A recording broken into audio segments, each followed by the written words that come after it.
Le DaFresh Morning, c'est 104.5 tonnes de bonne humeur. Tous les matins sur Urban FM. La meilleure radio de la capitale. La meilleure radio de la capitale.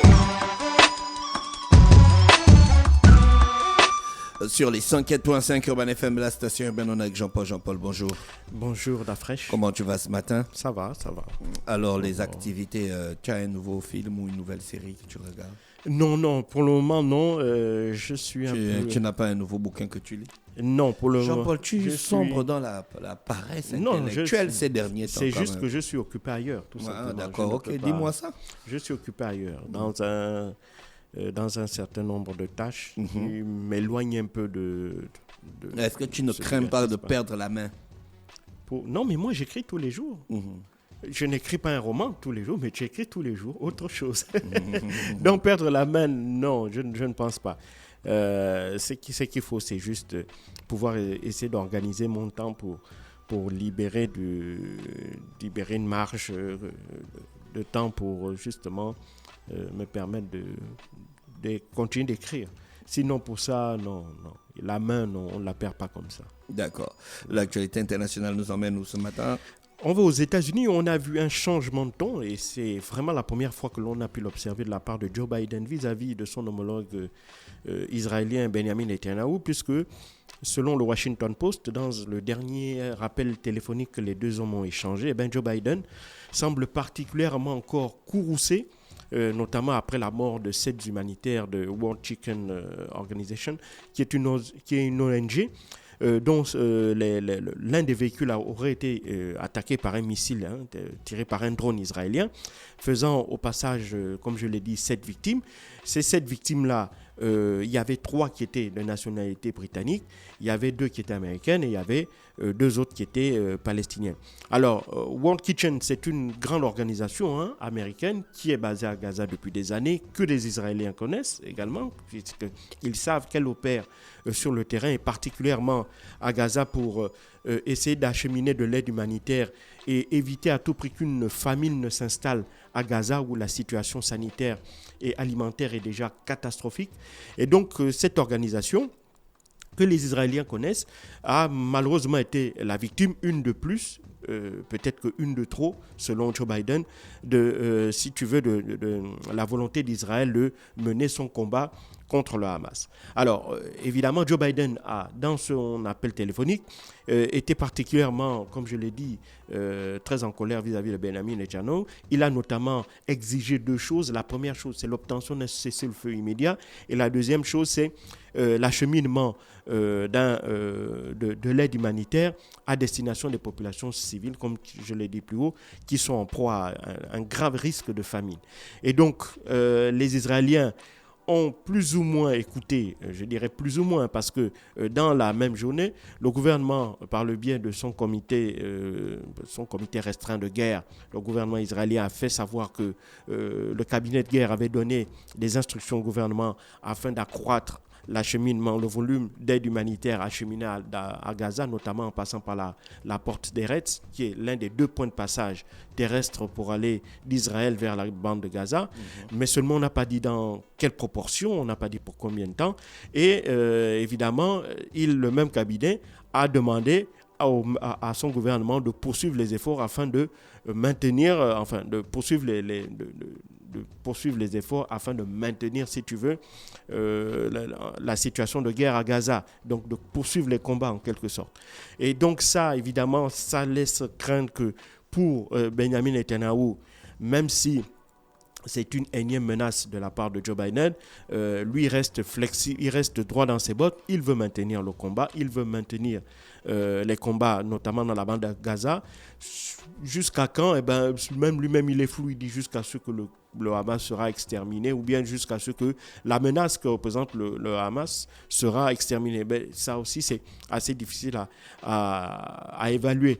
Or, malheureusement, la poursuite des combats dans la bande de Gaza commence à peser sur les États-Unis, commence à peser sur les Occidentaux parce qu'ils sont de plus en plus isolés vis-à-vis de la communauté internationale. Il ne faut pas oublier que les Nations Unies, l'Assemblée générale des Nations Unies, a condamné cette attaque d'Israël qu'elle juge disproportionnée en réponse aux événements du 7 octobre. On a eu 1200 morts du côté israélien le 7 octobre, mais on est maintenant à près de 40 000 morts côté palestinien et on a une journée de combat côté palestinien contre 6 mois de combat côté israélien.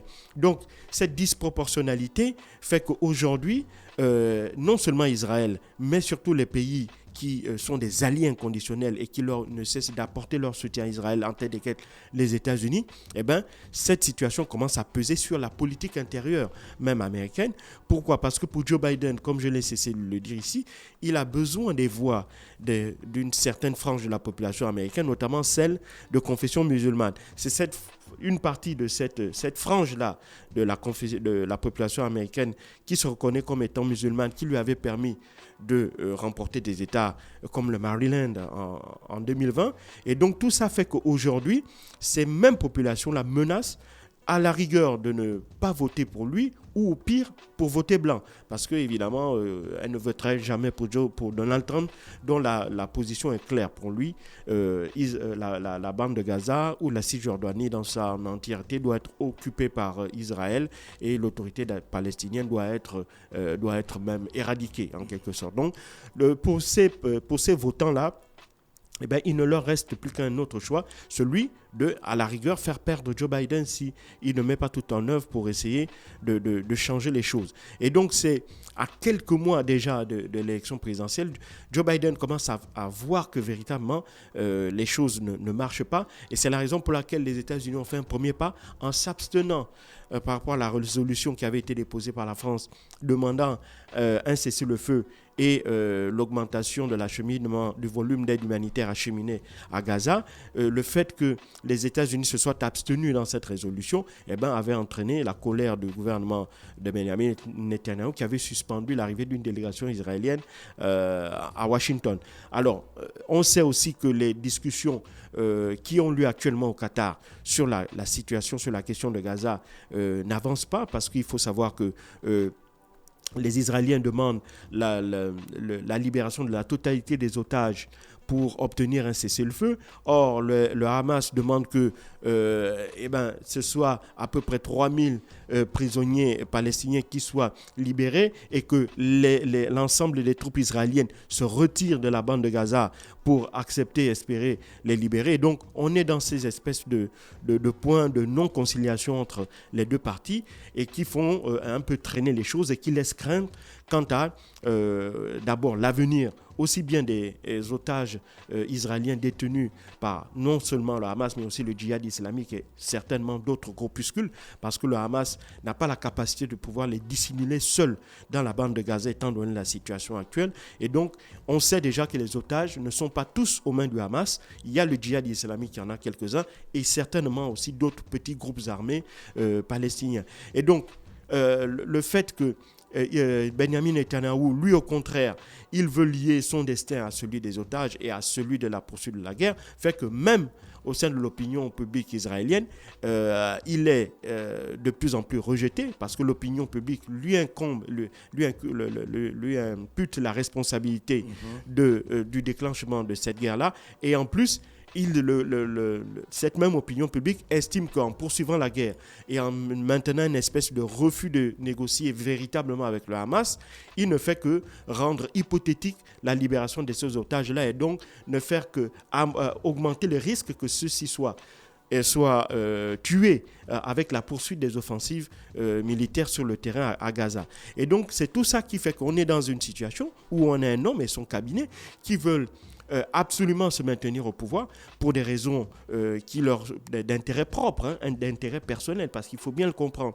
Les petits partis qui soutiennent Benjamin Netanyahu savent qu'après la fin de cette guerre, dès lors qu'il y aura une prochaine élection législative, ce que demande même l'opinion publique, que l'on fasse des élections législatives anticipées, Netanyahu sait qu'il sera perdant et ses alliés aussi. Et donc, en maintenant, si tu veux, cette espèce en maintenant ce combat-là sur le terrain, il essaye de faire croire aux Israéliens, ou du moins c'est sa stratégie, de dire aux Israéliens, c'est vrai que je n'ai pas été en capacité de vous protéger le 7 octobre dernier, mais je suis en train de tout mettre en œuvre pour que plus jamais un 7 octobre ne se reproduise et que le Hamas, qui est l'auteur, qui est à l'origine de cette attaque du 7 octobre, ne puisse plus jamais représenter une quelconque menace. Et donc, in fine, j'aurais quand même respecté l'engagement que j'aurais pris vis-à-vis de vous, chers concitoyens. Donc, c'est un peu dans cette stratégie-là. Et en maintenant ça, il espérera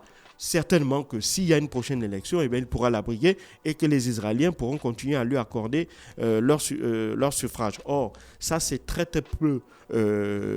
c'est vraiment hypothétique, et d'autant plus qu'on sait qu'il a des ennuis judiciaires qui l'attendent. Dès lors qu'il perdra le poste de Premier ministre, il ne bénéficiera plus de l'immunité qui va avec. Mais pourquoi les gens font comme si c'était... comme si Benjamin Netanyahou allait à l'encontre de ce que pensent les Israéliens? Il va à l'encontre. Parce qu'il fait ça pour défendre le pays. Non, ça, évidemment, ça c'est... Même si c'est disproportionné. Oui, mais le problème c'est que dans le discours, évidemment, les résultats ne suivent pas. Quand vous dites que vous défendez le pays, il faut essayer de tenir compte aussi d'une réalité. C'est que vous avez dans ce conflit un certain nombre de vos concitoyens qui sont aux mains de groupes armés. Et ces groupes armés, vous voulez à la fois promettre à vos concitoyens que vous mettez tout en œuvre pour essayer de libérer ces concitoyens-là qui sont pris en otage, et vous voulez aussi à la fois garantir leur sécurité en détruisant ceux qui les détiennent en otage. Donc tu vois qu'il y a une espèce de contradiction dans la position israélienne, c'est-à-dire qu'on refuse véritablement de discuter parce qu'il y a des points de non-conciliation, comme je l'ai dit tout à l'heure, le fait qu'Israël dise qu'ils ne veulent pas se retirer de la bande de Gaza, le fait qu'Israël ne veut pas le cessez-le-feu et ne veut pas une augmentation de l'aide humanitaire. Or, de l'autre côté, les Palestiniens veulent, le Hamas veut la libération de la totalité des Palestiniens. Le Hamas ou les Palestiniens? Le Hamas, c'est le Hamas qui... C'est pas Jean-Paul, l'autorité le palestinienne. Hamas, c'est pas un État? Non, le Hamas, c'est l'organisation qui détient les otages et c'est l'organisation qui, du point de vue administratif, gérait la bande de Gaza. Parce qu'il faut savoir que, et ça c'est grâce à Israël, hein, c'est Israël qui avait tout fait pour affaiblir l'autorité palestinienne pour qu'elle n'ait pas la capacité d'administrer l'ensemble des territoires occupés, c'est-à-dire la Cisjordanie et la bande de Gaza. Et donc, Israël a fait monter en puissance le Hamas, et donc, en passant par le Qatar, eh ben, Israël a accepté que, si tu veux, le Hamas s'occupe de l'administration, parce qu'il y a des fonctionnaires, il y a une police, il y a une sécurité, il y a des services publics dans le Hamas, dans la bande de Gaza, et tous ces services-là étaient gérés par le Hamas. Or, le Hamas n'est pas sous la coupe de l'autorité. Mais tu nous as dit ici un matin que le Hamas c'est une idéologie. Non, c'est pas un État. C'est un parti politique, on va dire politico-armé. D'accord? Ils ont une idéologie, leur idéologie. Un genre de milice politique. Voilà, c'est un groupe armé. Ils ont une pensée qui est salafiste, avec une volonté politique, c'est celle de libérer la bande de Gaza et de ne pas reconnaître surtout l'État d'Israël qui, à ses yeux, est un État paria, puisqu'ils occupent de manière illégale un territoire. Et donc, l'objectif de ce groupe-là, c'est évidemment de la libération de ce territoire. Mais derrière, avec, bien entendu, une idéologie, comme je l'ai dit, salafiste, basée sur des principes islamistes et autres. Et donc, c'est ça là qui constitue le Hamas. Donc, c'est à la fois le groupe armé et c'est à la fois une idéologie qui est très proche d'un autre groupe qu'on appelle le groupe des frères musulmans. Et donc, c'est un peu ça. Donc, ils veulent certes un État palestinien, mais un État palestinien, maintenant, ça ce serait peut-être la deuxième phase, avec qu'il soit un État palestinien qui applique les préceptes du Coran, etc. Mais donc, c'est un peu ça le Hamas. Et donc, ils mènent ce combat aux côtés d'autres groupes dans la bande de Gaza. Le Hamas, c'est le plus important, mais il y a d'autres groupes aussi à côté. Et donc, c'est le Hamas qui détient la plupart des otages, et c'est donc le Hamas qui négocie au Qatar avec l'État d'Israël. Pourquoi le Qatar? Parce que la plupart, les leaders du Hamas sont installés à Doha au Qatar. D'accord? Et le Qatar est l'un des rares pays qui a à la fois la capacité de parler et au Hamas et aux Israéliens, parce que le Qatar entretient des relations avec Israël. Donc, c'est la raison pour laquelle les discussions se font là-bas. Malheureusement, sur le fond, les discussions n'avancent pas, parce que les deux parties semble exiger des choses que l'autre, aucune partie ne voudrait accepter. Or, d'un côté, on voit aussi que le Hamas, elle est dans cette stratégie-là de vouloir maintenir, de garder le plus longtemps possible les otages parce que c'est la seule monnaie d'échange qu'elle possède. Et de l'autre côté, on a aussi un État d'Israël qui semble vouloir jouer le plus longtemps possible la politique de la guerre parce que c'est la seule chose qui lui permet encore de se maintenir au pouvoir. Donc c'est un peu dans cette situation-là que l'on se trouve. Or, le plus grand perdant de l'histoire, ce sont les milliers et les millions d'innocents qui se trouvent dans la bande de Gaza et qui sont en proie à une situation sanitaire catastrophique, en proie à la famine et à tout ce qu'il y a de terrible dans cette histoire-là, de toutes les conséquences de la guerre.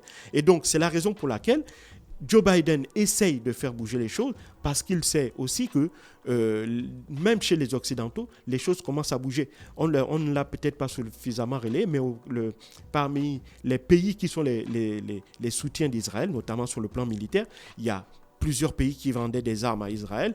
Un pays comme deux pays, j'en citerai deux. Il y a d'abord l'Angleterre où, à la suite de la mort des 3 humanitaires qui travaillaient dans l'organisation World Kitchen, il y a 600 juristes qui ont écrit au Premier ministre pour demander la suspension de la vente d'armes aux États-Unis.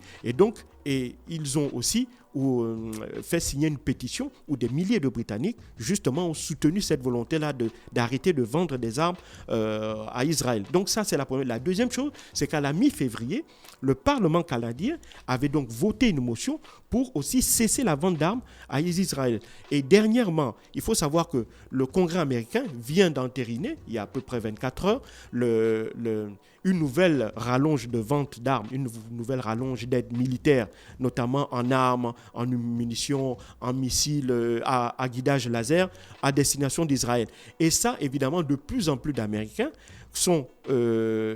comprennent de moins en moins la nécessité d'armer un pays qui est déjà suffisamment puissamment armé par rapport à ses voisins. Or, lors de son passage à Paris, Anthony Blinken avait expliqué qu'après le 7 octobre dernier, il y avait véritablement, Israël s'était rendu compte que les menaces qu'elle pensait avoir été mises, les menaces que Israël croyait avoir fait disparaître, ont ressurgi. Il y a le Hamas et il y a l'Iran, notamment, qui soutient le Hezbollah, notamment au nord de la frontière d'Israël avec le Liban. Donc, tout ça fait que Israël, qui est dans cette nécessité-là de devoir se défendre, a donc besoin d'armes et donc il avait justifié ça.